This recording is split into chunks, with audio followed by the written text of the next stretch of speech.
Good day, railway men and women. The steam up for 2926 is finally here, and I know that you're just as excited as me. But first things first. Our VIPs, the Stagecoach Foundation, are recording an interview with our engineer, Matthew Casford. If you really aren't interested and you just want to watch the steam up, here's the timestamp for when the steam up starts in the video. Thank you and enjoy.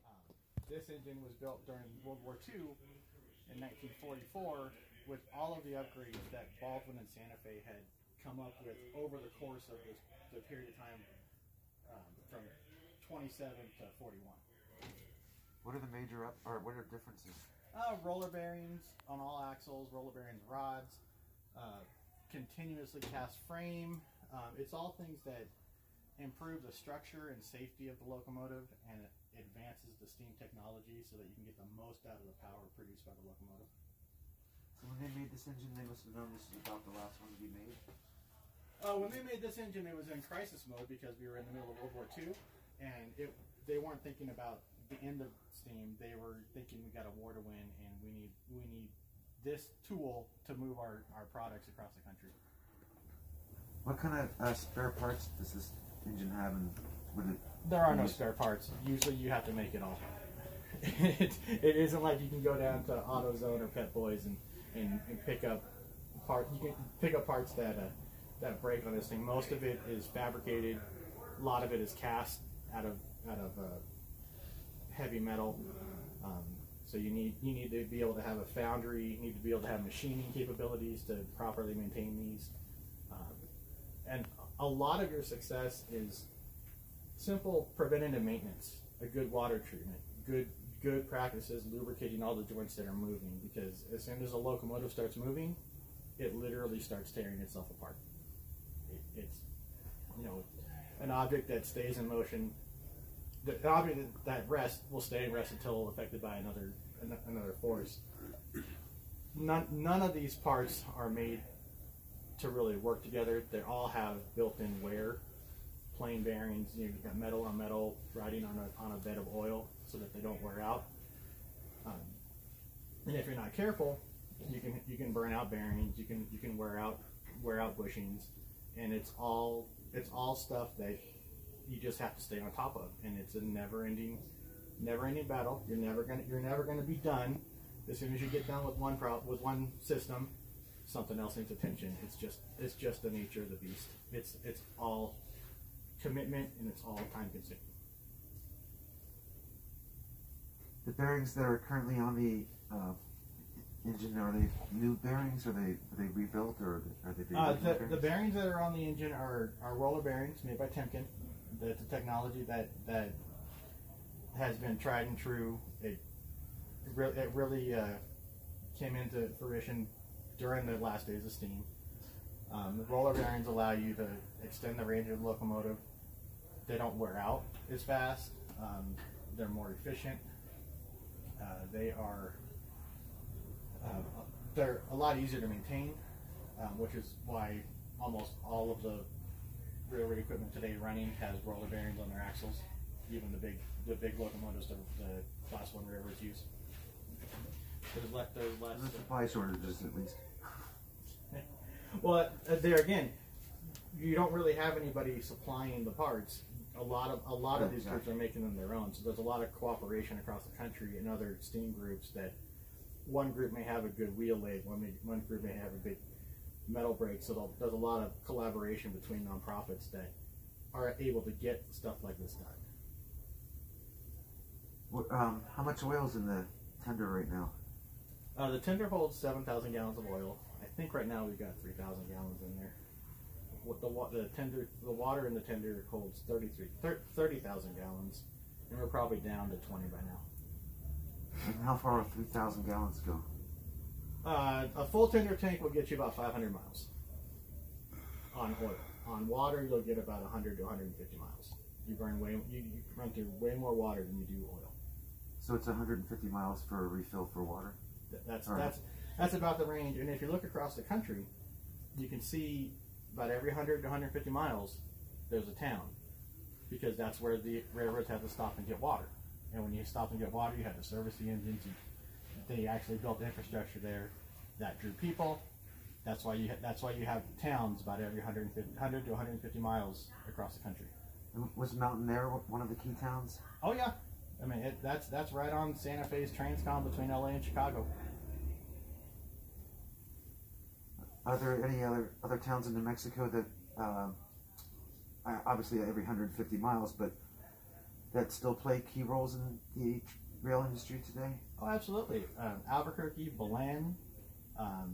As far as Amtrak goes, they run up through Raton Pass. And this train's going to go through Raton Pass eventually, hopefully. Someday, all it takes is money. And when this is hooked with a diesel, will the diesel physically be hooked to it? When we have a diesel behind us, we will have the ability. I'll have the ability to control the power of the diesel and the dynamic braking of the diesel. Generally, when we use this in excursion service, the diesel locomotive is providing the electrical power for the train behind it, which is why we usually have to have a diesel.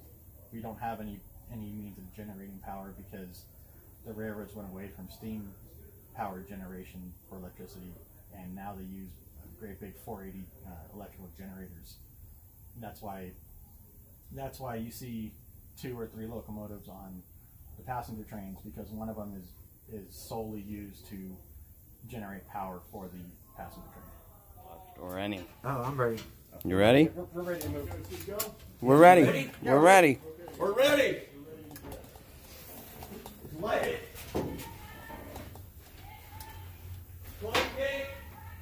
Hopefully I did the organization justice. Get, I'd get your footing, Billy. Okay.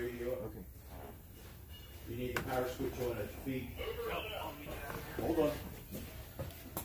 Yes. Power switch has to be on at your feet. Which power switch is that? You do it. Cast it.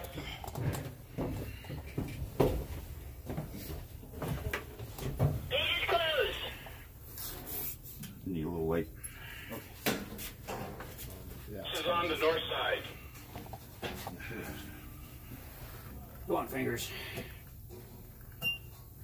All right, power's on. Your radio set should now come on, sir. Okay. Boston? Okay.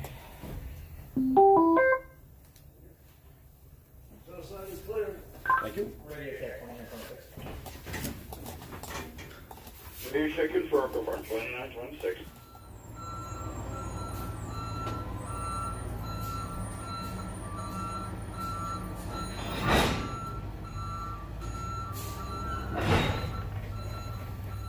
Your couple in between. Set, turn one. Our mover, go ahead and release brakes, please. Mover, rail brake release.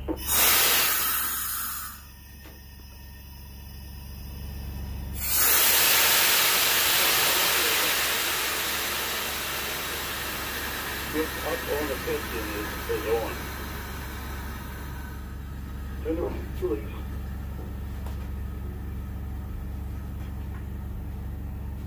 Confirm, we have brake release. 2926, set brakes, please. Over the setup?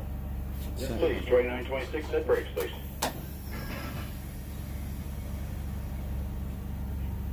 Turn the brakes are set. Confirm. Matt, you are brake controlled now. We know we are not going to operate the brakes from the car mover. Okay. So all braking will control at your brake sensor. All right. Going between? Set and center. Set and center. Take shocks out, please.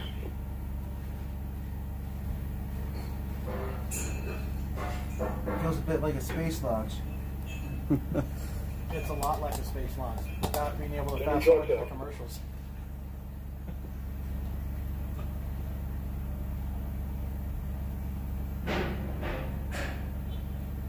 Elon Musk's been building their own technology. Driver chocks right. Yep. These guys have done a great They're clear job. behind you. They really Clear. have. Our mover, go ahead and go to reverse. 2926, release your air brake.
point up at the roof.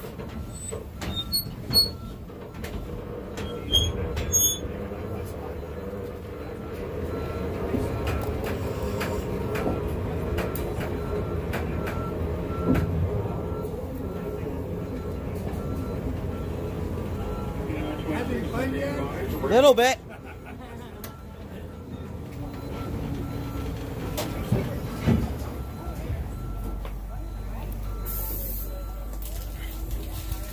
The drift back, 2926. Open your brakes and we're going to take the drift back.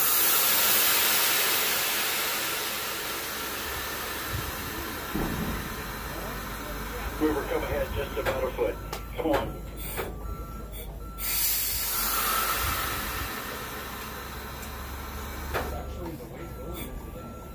Right there.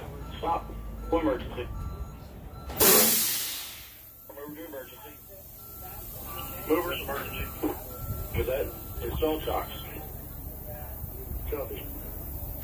Zero lock now?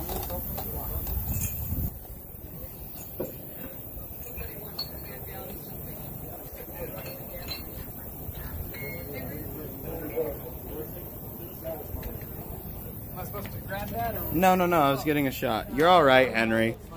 I'm keeping that in.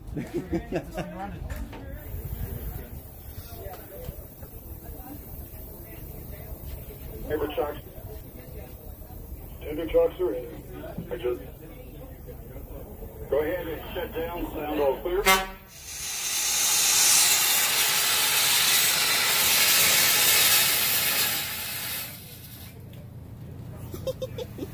You're my guard.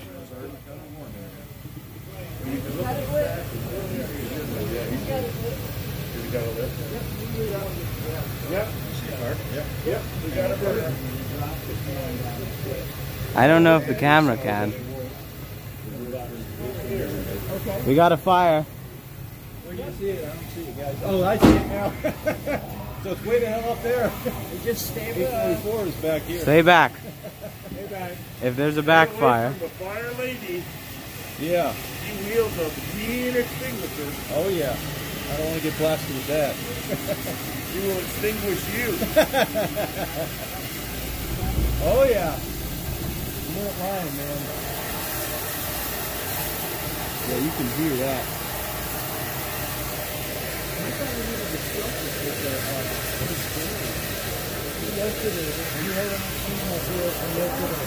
Okay, I got you.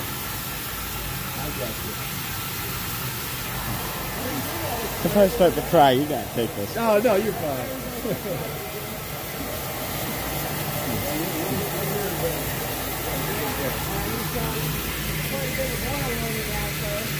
There's smoke coming out of the funnel as well.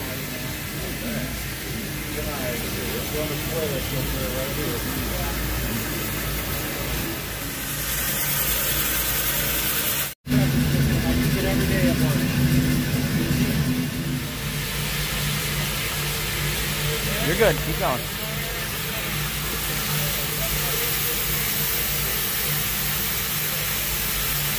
Bill, did you work on that? No, I think Bill worked on that.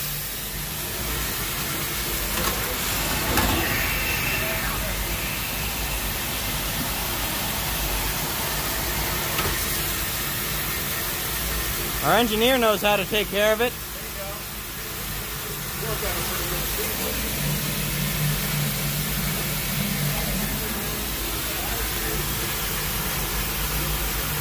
She's happy now.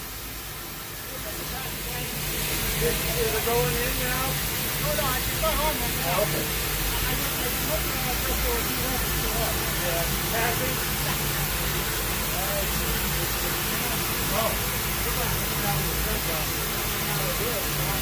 Yeah. Disaster coming out of the speed thing.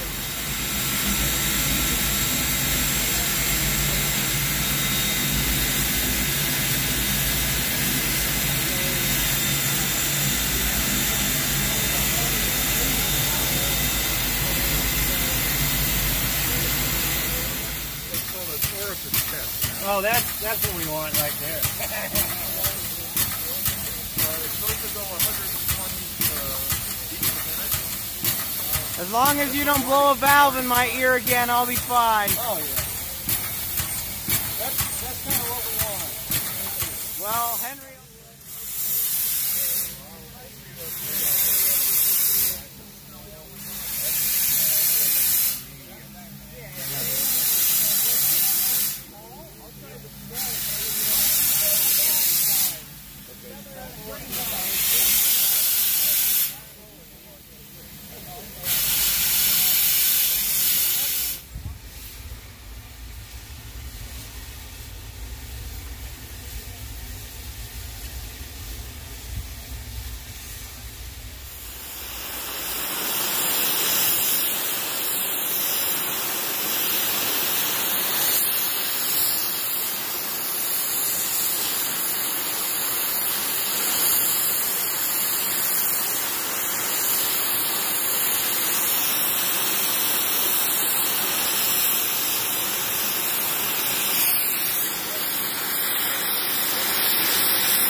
So that was 2926's Steam Up, which is one of the coolest things I've ever been a part of, because for one, it's a giant steam locomotive.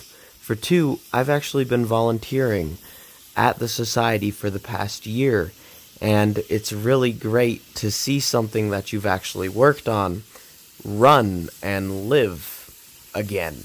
It's a wonderful feeling.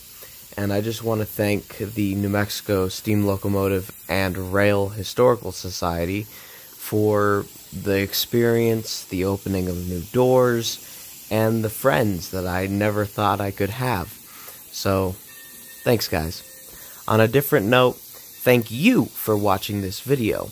And as usual, the times the Society is opened for touring will be down in the description below, along with the website.